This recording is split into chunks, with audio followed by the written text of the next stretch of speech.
سنگھ سبھا کے دیوان میں 2500 کا مجمع تھا۔ مہاراجہ پٹیالہ کرسی صدارت پر مطمئن تھے۔ پنڈال میں ایک طرف نہنگ اکالی بیٹھے تھے، دوسری طرف نر نکاریوں کا اجتماع تھا۔ ایک کونے میں کلال گڑھی کے کچھ مونے سکھ تھے، درمیان میں عوام الناس زمین پر بیٹھے تھے۔ اسٹیج کے اوپر دائیں طرف علاقے کے افسروں اور رئیسوں کی کرسیاں تھیں، بائیں جانب ہمارے اسکول کا اسٹاف تھا۔ پنڈال سے باہر ایک کونے میں 30-40 مسلمان مرد و زن بھی اچھوتوں کی طرح الگ تھلگ کھڑے تھے۔ یہ چمکور کی آرائیں برادری تھی جو کرم بخش کی ترغیب پر سکھوں کی بڑی محفل میں میری تقریر کا محیر العقل کارنامہ دیکھنے کے شوق میں چلے آئے تھے۔ اسٹیج پر آ کر مجھے اپنی زندگی کی پہلی تقریر کرنے میں کوئی خاص دشواری پیش نہ آئی۔ میرا کام تو فقط زبان ہلانا تھا، ورنہ فقرے پر فقرہ تو شرر اور سرشار اور آزاد کے قلم سے نکل کر خود بخود پرواز کرتا تھا۔ پنڈال میں بالکل سکوت تھا۔ جب میں نے ترنم سے بحر طویل کا قصیدہ الاپنا شروع کیا تو یہ سناٹا اور بھی گہرا ہو گیا۔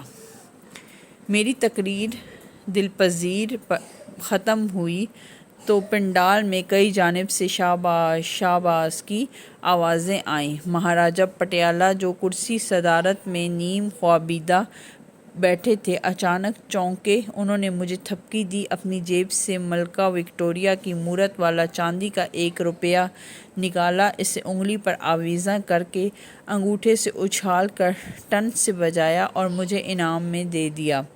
دیوان ختم ہوتے ہی میری جماعت کے سکھ لڑکے مجھے کشاں کشاں اسکول کے پچھواڑے میں لے گئے۔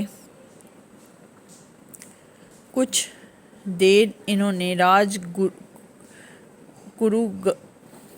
کروگا خالصہ باقی رہے نہ کو الاپ کر میرے ارد گرد بھنگڑا ڈالا اور پھر مہاراجہ پٹیالہ کے انعام کا روپیہ زبردستی چھین کر لے گئے۔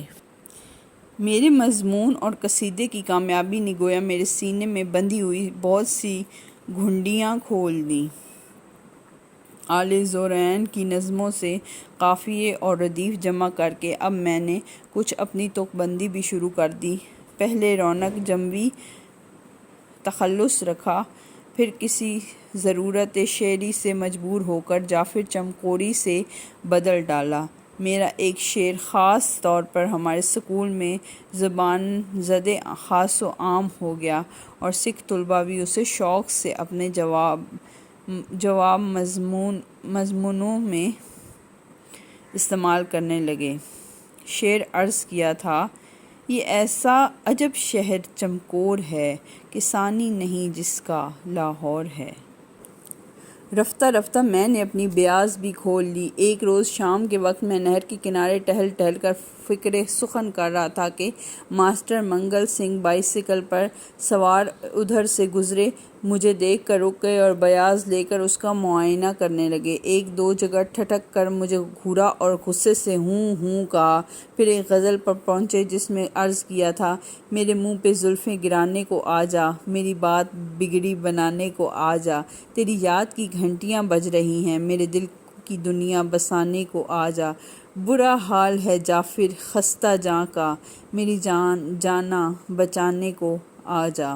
ماسٹر منگل سنگھ بجلی کی طرح تڑپے اور بیاض پھاڑ کر نہر میں پھینک دی۔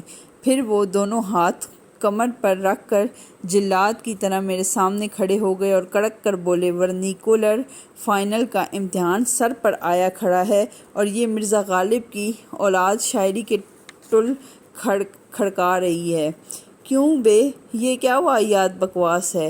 انہوں نے مجھے بالوں سے پکڑ کر گھسیٹا اور ٹانگ گھما کر زمین پر پٹک دیا۔ پھر وہ دیر تک لاتوں مکوں اور تھپڑوں سے میری خاطر تواضع فرما کر اپنی بائیسکل پر سوار ہو کر رخصت ہو گئے۔ میں نے اٹھ کر گالوں اور کوہنیوں کو سہلایا، کپڑے جھاڑے اور اطمینان کی سانس لے کر از سرِ نو مشقِ سخن میں مصروف ہو گیا۔ ورنیکولر فائنل کے لیے ہمارے امتحان کا centre government high school Ropar مقرر ہوا۔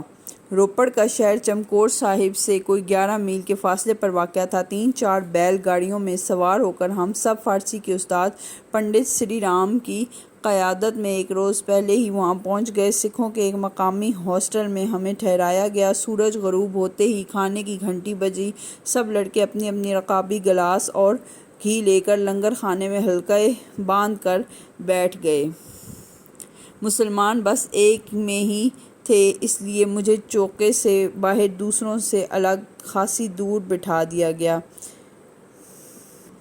مسلمان بس ایک میں ہی تھا، اس لیے مجھے چوکے سے باہر دوسروں سے الگ خاصی دور بٹھا دیا گیا۔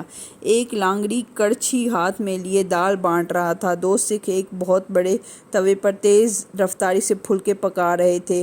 وہ بار بار اپنی داڑھیاں کھجلاتے تھے اور پسینے کے بڑے بڑے قطرے روٹیوں کے لیے گندھے ہوئے آٹے میں مسلسل ٹپک رہے تھے۔ یوں بھی وقتاً فوقتاً وہ اپنی گردن اور بغلوں کا پسینہ پونچھ کر انہی گیلے ہاتھوں سے چپاتیاں پکانے لگتے تھے۔ دال والا لانگڑی بھی دیگچے کے آس پاس زور زور سے ناک صاف کرتا تھا اور رینٹ کو انگلیوں کے درمیان دیر تک کولڈ کریم کی طرح ملتا رہتا تھا۔ ساتھ ہی وہ بار بار کھانس کر بلغم کے بڑے بڑے غلغلے اپنی سامنے تھوک کر انہیں انڈوں کی زردی کی طرح پاؤں کے انگوٹھے سے مسل دیتا تھا۔ انگریز لانگڑیوں کے یہ بے تکلفانہ انداز دیکھ کر میرا جی متلانے لگا اور میں سر درد کا بہانہ کر کے کھانا کھائے بغیر لنگر سے اٹھ گیا۔ ہاسٹل کے جس کمرے میں مجھے جگہ ملی اس میں 10-12 سکھ لڑکے اور بھی تھے۔ سونے سے پہلے انہوں نے کپڑے اتار ڈالے، کچھ دیر ننگے ٹہل کر جسم کو ہوا لگائی اور پھر ایک ایک کچھرا اور بھنڈی پہن کر بیٹھ گئے۔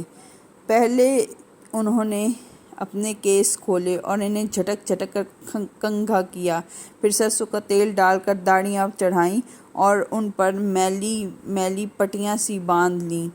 بغلوں کے لامبے لامبے بالوں کو بھی انگلیوں سے مروڑ مروڑ کر ان میں کنڈل ڈالے اور اس ٹوائلٹ سے فارغ ہو کر وہ بڑی دیر تک آپس میں فحش گفتگو اور دھینگا مشتی کرتے رہے۔ 2 لڑکوں نے آمنے سامنے بیٹھ کر ہتھ رسی کا مقابلہ بھی کیا۔ لنگر سے وہ آپس میں شرطیں لگا کر چنے کی دال کے ساتھ ساتھ 20-20 30-30 چپاتیاں کھا کر آئے تھے۔ اب رضائی میں لیٹ کر اگر ایک لڑکا ڈکار لیتا تھا تو باقی سب بھی اس کے مقابلے میں زور زور سے ڈکارتے تھے۔ اگر ایک لڑکے سے باد شکم کا جھونکا سرزد ہوتا تھا تو دوسرے بھی بآواز بلند اس کا ساتھ دیتے تھے۔ رفتہ رفتہ کمرے کی فضا میں سنڈاس کی کثافت رچ گئی اور رضائی میں منہ سر لپیٹے بھی مجھے ساری رات اُبکائیاں آتی رہیں۔ صبح 9 بجے پرچہ تھا۔ پرچہ ختم ہوتے ہی میں امتحان کے ہال سے نکلا اور پا پیادہ چلتا ہوا غروب آفتاب کے وقت چمکور صاحب پہنچ گیا۔ اگلی صبح پھر میں 4 بجے دوسرا پرچہ دینے روپڑ کے لیے پیدل روانہ ہو گیا۔ کرم بخش مجھے نہر تک چھوڑنے آیا۔ شدید سردیوں کے دن تھے، چاروں طرف بڑی گہری دھند چھائی ہوئی تھی، گھاس پر کورا جما ہوا تھا، گھپ اندھیرے میں دور تک پھیلے ہوئے جھنڈ یوں نظر آتے تھے جیسے بہت سے ہاتھی سونڈ اٹھائے کھڑے ہوں۔ وقتاً فوقتاً گیدڑوں کے چیخنے کی آواز بھی آتی تھی۔ ان کی چیخوں کے ساتھ گاؤں کے کتے بھی زور زور سے رونے لگتے تھے۔ ان دنوں سارے علاقے پر جگموہن سنگھ ڈاکو اور اس کے گروہ کی دہشت بیٹھی ہوئی تھی۔ ان کی شجاعت، سخاوت اور بے رحمی کے عجیب و غریب قصے زبانِ زد خاص و عام تھے۔ کبھی کبھی میرے دل میں ایک دبی دبی خواہش چوری چوری سر اٹھاتی تھی کہ اگر قسمت یاوری کرے اور جگموہن سنگھ ڈاکو مجھے پکڑ کر اپنے گروہ کے شامل کر لے تو میری زندگی کا بھی کوئی مقصد بن جائے۔ کرم بخش نے مجھے بتایا کہ جگموہن آج کل شملہ پہاڑ کے راجوں اور رجواڑوں کی لوٹ مار میں مصروف ہے، اس لیے نہر سرہند کا کنارہ مسافروں کے لیے بالکل محفوظ ہے۔ تاہم احتیاطاً اس نے میری پاکٹ واچ اتروا کر اپنے پاس رکھ لی۔ مجھے نہر تک پہنچا کر کرم بخش واپس لوٹ گیا۔ میں نے اپنی لاٹھی کندھے پر رکھی اور روپڑ کی طرف روانہ ہو گیا۔ کہنے کو تو میں روانہ ہو گیا، لیکن دراصل میرے پاؤں میں سیسا بھرا ہوا تھا۔ کچھ سردی اور کچھ خوف سے میرا تن بدن برف کی طرح ٹھنڈا ہو رہا تھا، اور آس پاس ذرا سی کھڑکھڑاہٹ سے دل اچھل کر گلے میں پھنس جاتا۔ ابھی کچھ دور ہی گیا تھا کہ نہر کی پٹڑی کے عین درمیان دو انگارہ سی آنکھیں مجھے گھورتی نظر آئیں۔ میں نے کھانس کھانس کر اپنی لاٹھی زمین پر زور زور سے ماری تو جنگلی بلّا میاؤں کر کے جھاڑیوں میں بھاگ گیا۔ چاروں طرف چھائے ہوئے سناٹے کے گنبد میں وہ میاؤں دیر تک سورہ اسرافیل کی طرح گونجتی رہی۔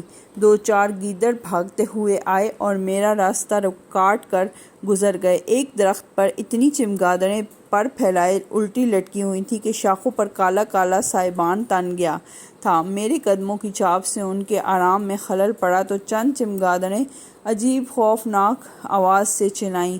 آگے گیا تو ایک ٹنڈ منڈ درخت پر بہت سے بندر اور چند لنگور شاخ و شاخ الٹی کلا بازیاں کھا رہے تھے۔ ایک لنگور بڑی عجیب بازیگری دکھا رہا تھا۔ درخت کی شاخ کے گرد وہ اپنی دم لپیٹ کر جھولے کی طرح جھولتا تھا اور پھر فضا میں کلا بازیوں کھاتا ہوا کسی دوسری شاخ کی طرف لپکتا تھا، لیکن دوسری شاخ کو چھوئے بغیر وہ اسی طرح ہوا میں